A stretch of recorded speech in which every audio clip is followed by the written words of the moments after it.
Hey guys, what's up? It's me, Jonathan, and welcome back to Money Talks, where we want to offer you financial information and meet you where you are financially so that you can stick to your budget, manage to pay off your debt, and begin to save on your path to building wealth.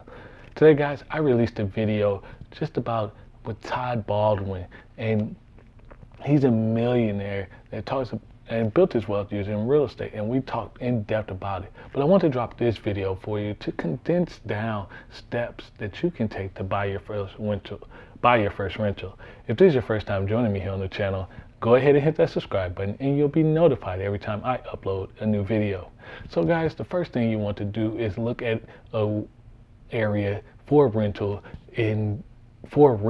or places you want to rent out for your own first property that are seen to be undervalued. And you have to look at the county's plans of what they plan to build so you understand that the growth trajectory of that property is going to go up.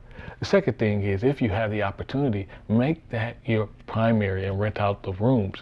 That can essentially help you live for free, but then again, you get a little bit more comfortable with the actual rental.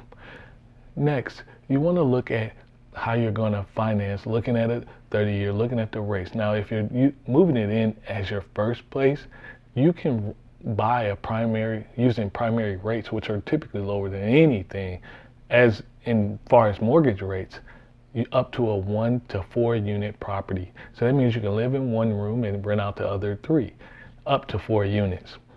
So if you're going to do that, you need to have a game plan of, okay, how am I going to rent these rooms?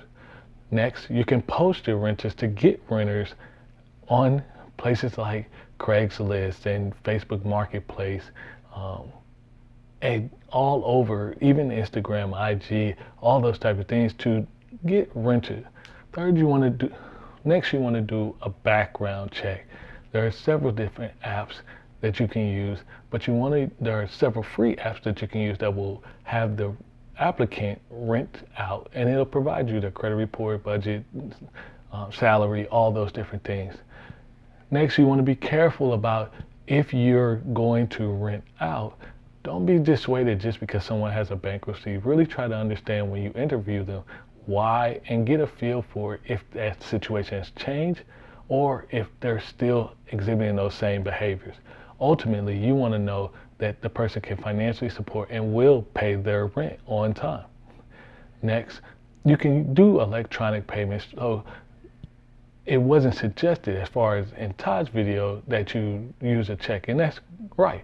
If someone writes a check, you have to wait for it to clear, and you are subject to it could potentially bounce.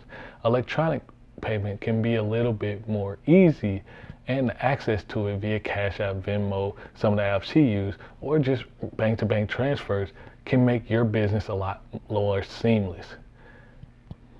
Lastly, you want to think about the management of your property. He was managing his properties himself. What type of time do you have? But realize going into this, you're going to need 5 to 7 hours per week to dedicate to this rental property. Guys, are these tips